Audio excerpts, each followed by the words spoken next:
Hi friends, அஸ்ஸலாமு அலைக்கும். இன்றைக்கி நம்ம என்ன பார்க்க போகிறோன்னா, சூப்பரான டேஸ்ட்டான நம்ம உடல் குளிர்ச்சியை தரக்கூடிய வயிற்று புண்ணெல்லாம் ஆற்றக்கூடிய ஒரு மோர் குழம்பு தான் பார்க்க போகிறோம். இது பூசணிக்காய் மோர் குழம்பு. பூசணிக்காவை நான் சின்னதாக வெட்டி வச்சுருக்கேன். இதுக்கு நம்ம தயிரை எடுத்து நல்லா மிக்சியில் போட்டு அடித்து இதேமாரி எடுத்து வச்சுக்கிறோம். ஒரு டம்ளர் தயிர் எடுத்து வச்சுருக்கேன்.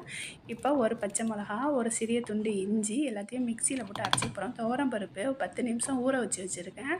தேங்காய் சிறிதளவு எல்லாத்தையும் எடுத்து மிக்சியில் தண்ணி ஊற்றாமல் நம்ம அரைச்சிக்கிட்டு வந்துடணும். நம்ம இந்த அளவு அரைச்சோன்னா அதுக்கப்புறம் தண்ணி ஊற்றி ஒரு வெங்காயத்தை போட்டு மிக்சியில் போட்டு நல்லா அரைச்சிட்டு வந்துடணும். இது நைஸாக கொஞ்சம் அரைக்கணும் முடிஞ்ச அளவு.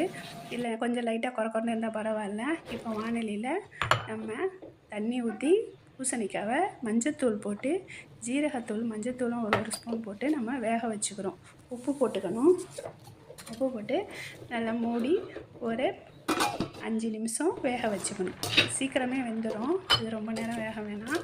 பூசணிக்காய் ஒரு கொதியிலேயே நல்லா வெந்துடுச்சு. இப்போ நம்ம அரைச்சி வச்சுருக்க விழுதை ஊற்றி இப்போ ஒரு 2 நிமிஷம் மூடி வச்சு நம்ம இதை கொதிக்க விடணும். 2 நிமிஷம் மூடி வச்சா போதும், ரொம்ப நேரம் வைக்க வேணாம். இப்போ நம்மளை வெந்துடுச்சு. இப்போ நம்ம மோர் ஊற்றினோன்னா நம்ம கொதிக்க விடக்கூடாது. லைட்டாக சூடு வந்தோன்னே போதும். இந்த மாதிரி கலந்து எடுத்து நம்ம ரெடி ஆகிடும். இப்போ கரெக்டான அளவாகிடுச்சு. இப்போ நம்ம ஒரு தாளிப்பு கொடுக்குறோம். வானலியை வச்சு தேங்காய் எண்ணெய் ஊற்றி இதில் வெந்தயம், கடுகு, காஞ்ச மிளகாய் எல்லாத்தையும் போட்டு நம்ம இப்போ இதில் கருவேப்பிலை போட்டு தாளிப்பு கொடுத்துரும். இப்போ ரெடி ஆகிடுச்சு. இதை நல்லா கலந்து எடுத்தால் சூப்பரான மோர் குழம்பு, கேரளா ஸ்டைல் மோர் குழம்பு ரெடி ஆகிடுச்சு. இது கேரளா ஸ்டைலு தேங்காய் எண்ணெயில் செய்கிறதுனால